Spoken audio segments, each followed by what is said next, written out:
वासी।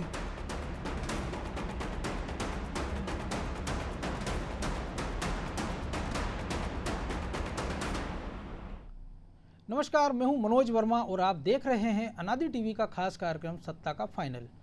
मध्य प्रदेश विधानसभा की 27 सीटों पर होने वाले उपचुनाव के लिए भले ही तारीखों का ऐलान नहीं हुआ, लेकिन बीजेपी कांग्रेस ने तो चुनावी महल पहले से ही तैयार कर दिया है। एक तरफ कांग्रेस बूथ स्तर तक रणनीति बनाने में जुटी हुई है, तो दूसरी तरफ बीजेपी का प्रदेश नेतृत्व तो पूरी ताकत ही झोंक रहा है।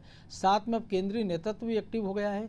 राष्ट्रीय संगठन महामंत्री BL संतोष 2 दिन तक भोपाल में रुके और चुनाव की तैयारियों का फीडबैक लिया, तो दूसरी तरफ ग्वालियर चंबल में शिवराज, महाराज और तोमर का तूफानी दौरा जारी है। शिवराज सरकार ने चुनावी क्षेत्रों में सौगातों का पिटारा खोल दिया, तो महाराज ने प्रत्याशियों के पक्ष में माहौल बनाया और पिछली कांग्रेस सरकार पर जमकर गरजे। मतलब साफ है कि चुनावी तैयारियों में बीजेपी से कांग्रेस काफ़ी पीछे है। कांग्रेस बैठकों से बाहर नहीं निकल रही है, तो बीजेपी के दिग्गज चुनावी मैदान तक पहुंच गए हैं।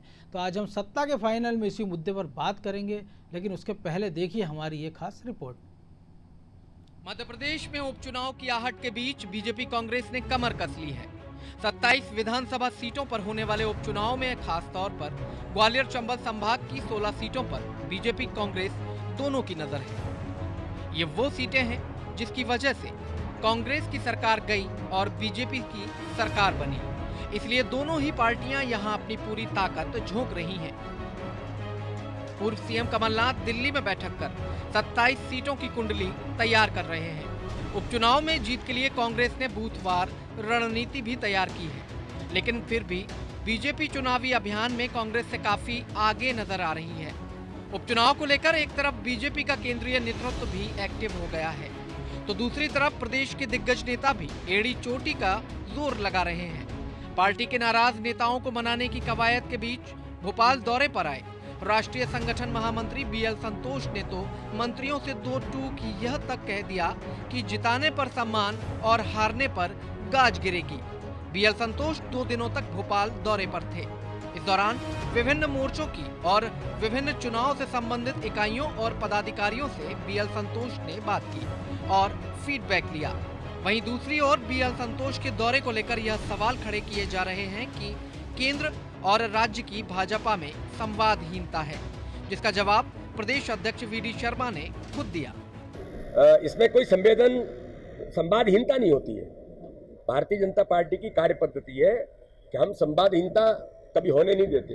कोई भी काम इस प्रकार के जो केंद्र को कन्वे होना है वो केंद्र को कन्वे होते हैं, राज्य में जहाँ कन्वे होना है वो राज्य में जहाँ कन्वे होते हैं। आपसी बातचीत भी होती है, सामूहिक नेतृत्व के आधार पर हम चलते हैं। इसलिए माननीय BL संतोष जी, ये कभी किसी को भ्रम हो कि हम लोग, ये सारी बातें पहले भी होती रही हैं और महामंत्री डिक्लेयर हुए तो उनको पता है, आगे जो चीजें आएंगी तो उनको पता है। सारी चीजें भारतीय जनता पार्टी संगठन तंत्र में अपने पद्धति होती है। मध्य प्रदेश में 27 सीटों पर होने वाले विधानसभा उपचुनाव बीजेपी कांग्रेस का भविष्य तय करने वाले हैं। यही कारण है कि एक तरफ कांग्रेस कमबैक के लिए रणनीतियां बना रही है, तो दूसरी तरफ शिवराज सरकार प्रदेशवासियों को बड़ी सौगातें दे रही है। खास तौर पर ग्वालियर चंबल के लिए तो सीएम शिवराज ने सौगातों का पिटारा खोल दिया है। दरअसल शिवराज, सिंधिया और तोमर की जोड़ी इस समय ग्वालियर चंबल के तूफानी दौरे पर है। इसी दौरान सीएम शिवराज ने मुरैना के दिमनी, अंबाह में करोड़ों रुपए के विकास कार्यों का भूमि पूजन और लोकार्पण किया। इस मौके पर सिंधिया ने पिछली कांग्रेस सरकार और पूर्व सीएम कमलनाथ को जमकर घेरा है।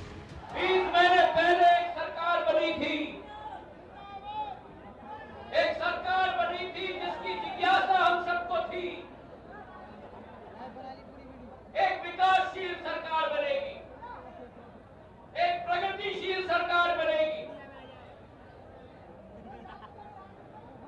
जो इस क्षेत्र में जो एक पिछड़ा हुआ क्षेत्र रहा है, एक नई विकास की सौगात लेके आएगी।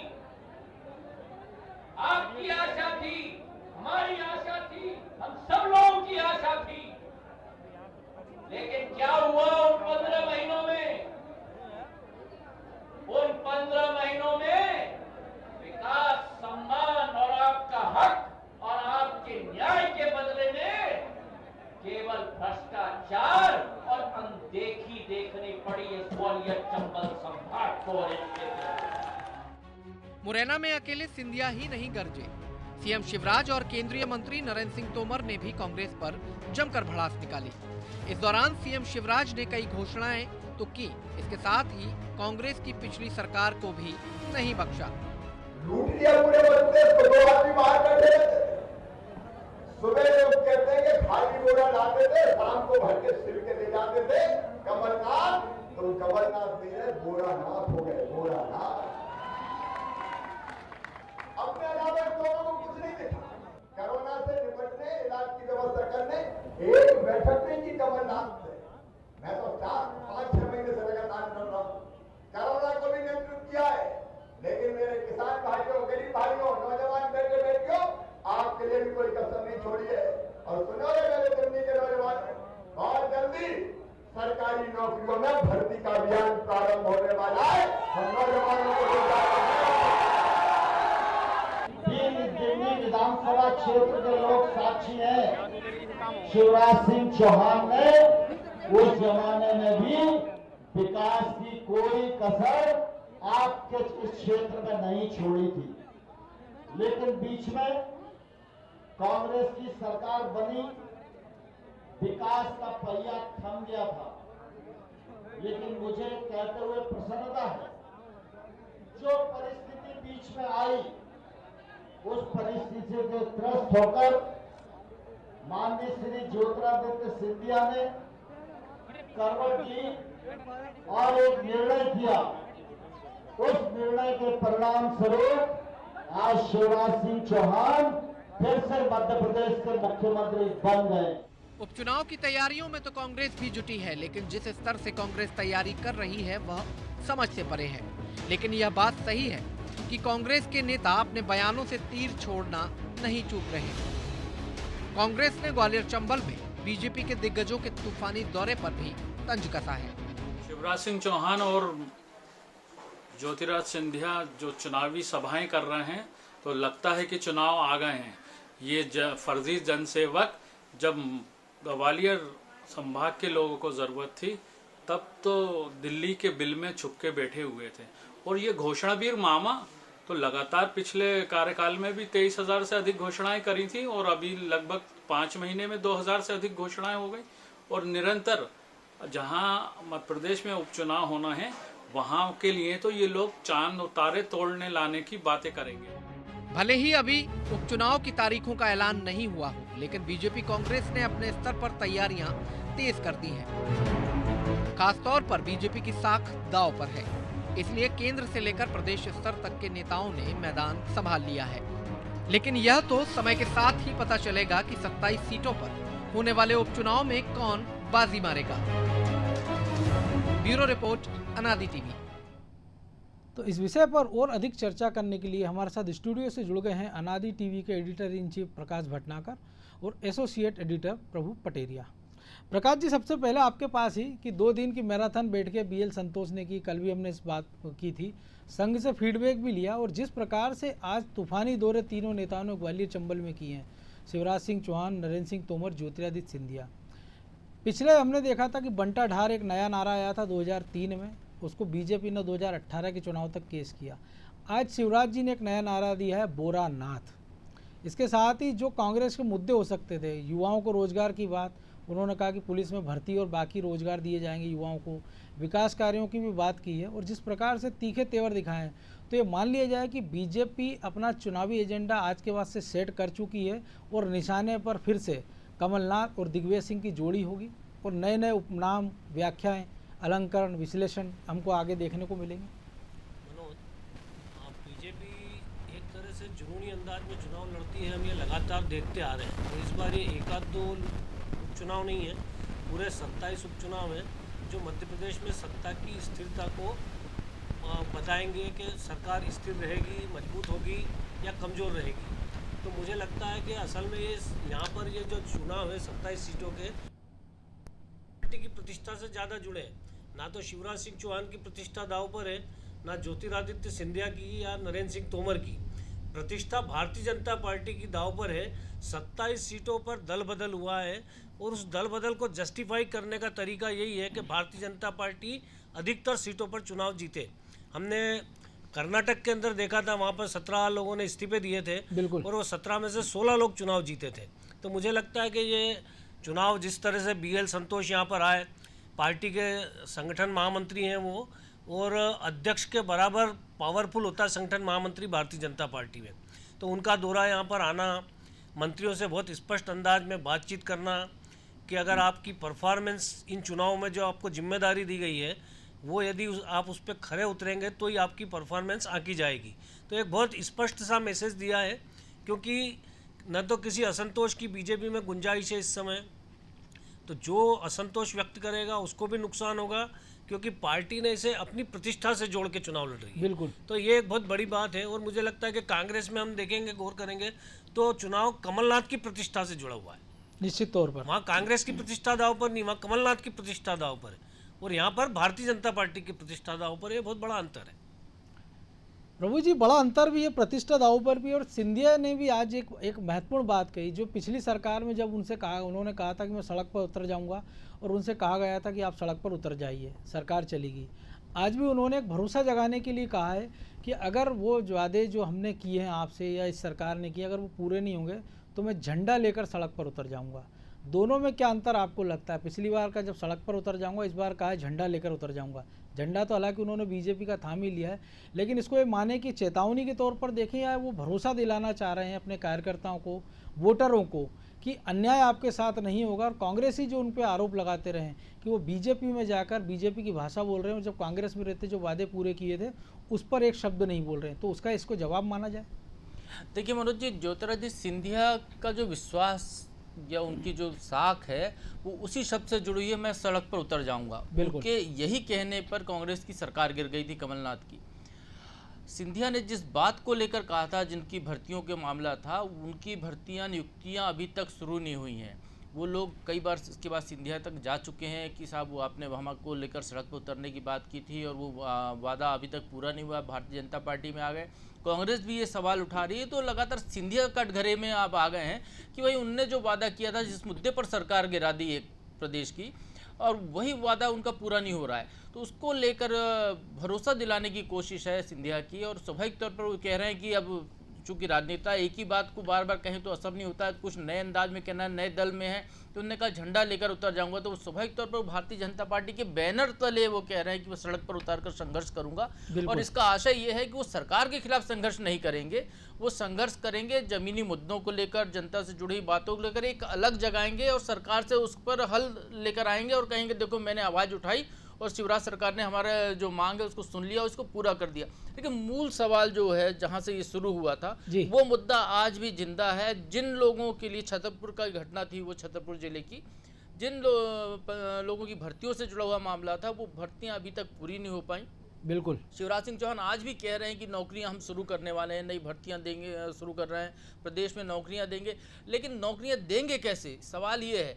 अब देखिए भोपाल में कुछ दिन पहले प्रदर्शन हुआ, जिनकी नियुक्तियों के मामले थे, पुलिस भर्ती वाले सब लोग यहाँ पर सड़क पर आए। वो चूंकि हाई कोर्ट में एक मामला लंबित है 27% आरक्षण वाला, एक मामला प्रमोशन में आरक्षण का पहले से हाई कोर्ट में, सुप्रीम कोर्ट में चल रहा है। तो ये जब अदालत की चौखट पर सरकारें ही इन मामलों को लेकर गई हैं जिनसे नियुक्तियों का रास्ता खुलता है, और वही मामले जो वहाँ पर जाकर अड़चन बन गई है क्योंकि सरकार ही वहाँ पर गलत निर्णय ले रही है। अभी ताज़ा मामला आपको बताएं, मध्य प्रदेश में सिविल जजों की भर्ती निकाली है मध्य प्रदेश सरकार ने, उसको लेकर कोर्ट में चैलेंज कर दिया गया है। 27% आरक्षण का इसमें प्रावधान नहीं किया गया, वो भर्तियां भी पेंडिंग हो गई। मध्य प्रदेश पीएससी की परीक्षा हुई है, उसका रिजल्ट डिक्लेयर नहीं हो पा रहा है क्योंकि वो मामला कोर्ट में चल रहा है, आरक्षण वाला 27% वाला। तो सरकार को यदि वाकई में आप चुनावी वादे नहीं कर रहे हैं, जनता को कुछ देना चाहते हैं, तो आपको जो अदालत में जो झगड़े चल रहे हैं, जिसको कि वकील लोग लंबे बार बार आगे बढ़ाते जाते हैं, उसका हल निकालना चाहिए, समाधान उसका निकले। संविधान में पूरी व्याख्या की गई है, सुप्रीम कोर्ट के कई डिसीजन उसको लेकर हैं, फिर उसको जाकर कोर्ट में चैलेंज करना। एक सरकार आई जिसने वो सुप्रीम कोर्ट के आदेश से परे जाकर 27% आरक्षण की घोषणा कर दी, मध्य प्रदेश में नियम लागू कर दिया, उसको लेकर कोर्ट में चैलेंज हो रहा है। और जिस महाराष्ट्र को उन्होंने टारगेट मतलब उसको उदाहरण माना था, उसको भी सुप्रीम कोर्ट ने खारिज कर दिया है। जी बिल्कुल, तो ये स्थितियां हैं कि पूरी की पूरी व्यवस्था चौपट जहां पर दिखाई दे रही हो, जहां पर बेरोजगारी बढ़ रही हो, जहां पे लोग अपने सवाल उठा रहे हो प्रदेश भर में, उससे डाइवर्ट करने का खेल एक जो है वो हो सकता है। जैसा अभी आपने पैकेज में ही बताया, आपने ही बताया कि कमलनाथ को बोरानाथ कह दिया शिवराज सिंह चौहान ने। चुनावी भाषण है, जनता ने तालियां बजाई, स्वाभाविक तौर पर अच्छा लगता है लोगों को, लेकिन इसका संदेश क्या जाता है? कोई भी, चाहे कांग्रेस के नेता हो चाहे भारतीय जनता पार्टी के नेता हो, जब वो मंच पर बोलते हैं, कोई शब्द देते हैं, जैसे बंटाधार का शब्द दिया था दिग्विजय सिंह को, वो चिपक के रह गया। एक इमेज बन गई दिग्विजय सिंह की, दिग्विजय सिंह जहाँ रहेंगे वहाँ पे बंटाधार करेंगे। कांग्रेस में हुआ भी वही, सरकार उनकी चली गई दिग्विजय सिंह के नाम पर। तो लेकिन ये आप यदि बोरानाथ की संज्ञा दे रहे हैं, वो वल्लभ भवन को इंगित कर रहे हैं, जहाँ से मध्य प्रदेश की सरकार चलती है, तो वहाँ इस पर आप सवाल उठा रहे हैं वल्लभ भवन की पूरी प्रशासनिक व्यवस्था पर, पूरे प्रदेश की कार्यप्रणाली को जो उस पर आप सवाल उठा रहे हैं। तो ये यहाँ पर राजनीतिक दलों को बचना चाहिए। चुनावी लाभ तो अपनी जगह है, जनता को वोट देना है, वो काम पर वोट देती है। और आप जिस तरीके की सौगातें बांट रही है शिवराज सरकार, यदि कांग्रेस की सरकार गिरी है तो ये मान के चलिए कि जनता की बहुत ज़्यादा नाराजगी उसके प्रति थी। लेकिन राजनीतिक दलों को तमाम मामलों पर जब वो वादे करते हैं, जैसा वादा करके सिंधिया फंस गए कि मैं सड़क पर उतरूंगा, वैसा वादा करने से बचना चाहिए। प्रभु जी ने कहा वादा बचना चाहिए प्रकाश जी, लेकिन जो प्रभु जी ने बताया वो जनता की अदालत, वो कोर्ट के मामले बताया अदालत के। लेकिन अगर जनता की अदालत की बात करें कि पिछली बार जो सरकार गई थी बीजेपी की, उसके पीछे एक बड़ा कारण ये था ग्वालियर चंबल में जनता की नाराज़गी। इस बार भी कितना बड़ा मुद्दा साबित हो सकता है नाराज़गी, क्योंकि कांग्रेस इसी कोशिश में है कि इसको मुद्दा ऐसा बना दिया जाए कि ये बिकाऊ लोग हैं, गद्दार हैं, जयचंद हैं, इनको खिलाफ वोट कीजिए, इनको जिताइए मत। तो आपको लगता है कि कांग्रेस की अपील जनता की अदालत में सुनी जाएगी? देखिए मनोज, मैंने पहले भी कहा था अभियान कि पिछला जो कांग्रेस बीजेपी जो है जुनून के अंदाज में चुनाव लड़ेगी, पिछली बार वो बहुत अति आत्मविश्वास और आत्ममुग्धता की शिकार थी। कमलनाथ लीडर के तौर पे आए थे, ज्योतिरादित्य सिंधिया थे, लेकिन बीजेपी के अंदर अति विश्वास था और आत्ममुग्धता थी। बिल्कुल, इसके कारण कई जगह टिकट बांटने में गड़बड़ियाँ हुई। केवल इसलिए कांग्रेस की सरकार बन गई। कांग्रेस की सरकार लोगों ने नहीं बनाई कि कांग्रेस को बहुमत मिल जाए। बीजेपी की गलतियों ने कांग्रेस को बहुमत के नज़दीक पहुंचा दिया। कांग्रेस 15 साल की एंटी इनकम्बेंसी, लोगों की नाराज़गी के बावजूद यदि उसे अच्छे से नहीं बना पाई तो असफलता कांग्रेस की थी। अब बीजेपी को ये बात पता है कि इस चुनाव में सरकार को मजबूत करना है, तो अब उन्होंने उस आत्मविश्वास को दरकिनार कर दिया है और उनका पूरा फोकस इन 27 सीटों को जीतने का है। तो निश्चित तौर पे मुझे लगता है कि अगर आपको 27 सीटें जीतना है तो जो मेहनत करना चाहिए, वो मेहनत करने के लिए वो मैदान में आ गए हैं। कमलनाथ अभी दिल्ली के अंदर हाईकमान से ही चर्चा कर रहे हैं, जबकि अब चूंकि फेस कमलनाथ ही है। बिल्कुल, या तो कमलनाथ के प्रति सहानुभूति हो कोई, या कमलनाथ के प्रति गुस्सा हो। ये दो चीज़ें जो है हमें देखने को मिलेगी इस चुनाव के अंदर कि क्या था आखिर ज़मीन पर, क्या चीज़ें हुई, क्या घटनाक्रम हुआ। कमलनाथ, ये उपचुनाव जो है, मैंने जैसे भी कहा कि 27 सीटों पे जनता का दल बदल के ऊपर जनादेश भी होगा।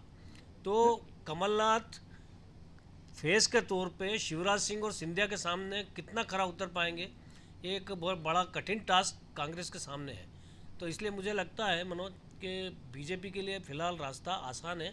वादे, चुनावी भाषण, जैसा प्रभु बोल रहे थे, कई सारी चीज़ों से राजनीतिक दलों को बचना चाहिए। लेकिन जब भीड़ सामने होती है, जनता को उत्तेजित करना होता है, उत्साहित करना होता है, भड़काना होता है विरोधी के प्रति, तो वो सब काम करना राजनीति का पार्ट है।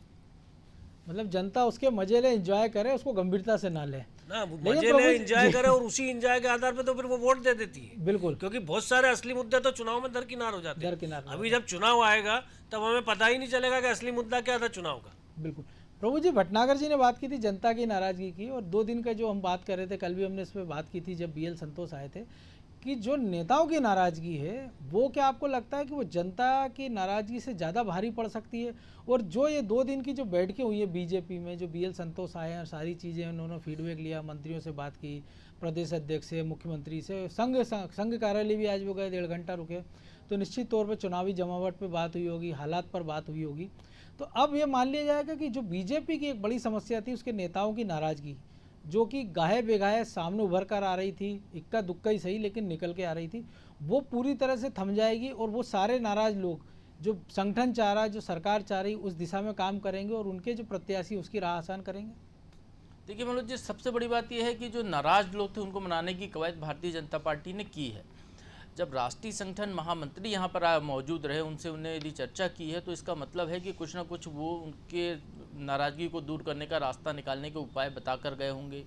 कुछ वो लेकर फीडबैक दिल्ली गए होंगे, जहाँ पर राष्ट्रीय स्तर पर उसको चर्चा की जाएगी कि मध्य प्रदेश में कैसा माहौल है, क्या परिस्थितियां हैं पार्टी के अंदर की, और उसको समाधान कैसे निकाला जाए। भारतीय जनता पार्टी के पास बहुत सारे विकल्प हैं, सरकार उनकी है। नाराज लोगों को आश्वासन दिया जा सकता है कि चुनाव के बाद उनको कई जगह एडजस्ट किया जा सकता है। पार्टी के जो प्रदेश इकाई है उसमें अभी पदों के उसका कार्यकारिणी का गठन होना, उसमें पद दिए जा सकते हैं। निगम मंडल जैसी बहुत सारी संस्थाएं अभी सरकार के पास है जहां पर उनको एडजस्ट किया जा सकता है। तो एक उनके पास ये सामने एक दिख रहा है टारगेट, उनको ये भरोसा दिलाया जा सकता है कि आपकी उपेक्षा नहीं होगी। चूँकि एक मजबूरी में सरकार ऐसी बनी है कि ये 25 लोग आए हैं दूसरे दल से, उनको चुनाव लड़ाना जरूरी है, मजबूरी है पार्टी की, और जिताना भी, उनको जिताना भी है। तो आप अभी जिताने के लिए काम कीजिए। लेकिन होता यह है कि इसमें से सारे के सारे लोग मान जाएं, ये भी संभव नहीं है। कुछ लोगों की नाराजगी होगी स्वाभाविक तौर पर, लेकिन भाजपा का कैडर जो है, भाजपा की जो रीति नीति, उसमें खुलकर विरोध करना बहुत अपवाद की तरह होगा कि कोई नेता खुलकर ही विरोध करने आ जाए। इक्का दुक्का लोग ही सामने आएंगे। बाकी की नाराजगी यदि है तो थोड़ी बहुत भीतरघात हो सकती है उनके कार्यकर्ता करें, लेकिन कोई नेता खुद होकर भीतरघात करता हुआ दिखाई दे पार्टी में रह के, ये संभव नहीं होगा भारतीय जनता पार्टी में। तो कुल मिला के भाजपा ने अपनी चुनावी जमावट जो है वो लगभग पूरी कर ली है। BL संतोष पूरा देख गए हैं उनकी क्या रूपरेखा है, कैसी तैयारियां हो रही हैं। उसी के बाद अब देखिए दौरे शुरू कर दिए शिवराज सिंह चौहान ने और सिंधिया ने, और जिस तरीके से वो जनता के बीच में जा रहे हैं, जो बातें कर रहे हैं,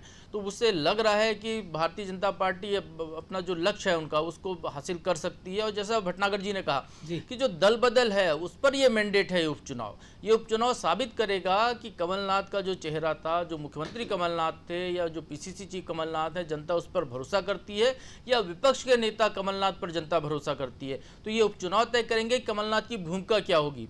शिवराज सिंह चौहान तो मुख्यमंत्री, उनके लिए प्लस पॉइंट यह है कि उनको 27 में से केवल 9 सीटें चाहिए। बिल्कुल जैसी परिस्थितियां हैं और जैसा अभी तक के रिजल्ट आते रहे हैं, तो उम्मीद यही की जानी चाहिए कि 9 से ज़्यादा सीटें भारतीय जनता पार्टी आसानी से जीत जाएगी। क्योंकि वहाँ बसपा भी चुनाव मैदान में है जो कांग्रेस के वोट काट सकती है। बिल्कुल कई सारे फैक्टर, ऐसे बहुत सारे फैक्टर हैं जिसकी वजह से भारतीय जनता पार्टी का अपर हैंड दिखाई देता है। मुश्किल यदि कहीं पर है तो कमलनाथ पर है, उनकी अपनी छवि को लेकर है, और वो अपनी छवि को कैसे बचा सकते हैं, कैसे बरकरार रख सकते हैं, वो उनको तय करना है।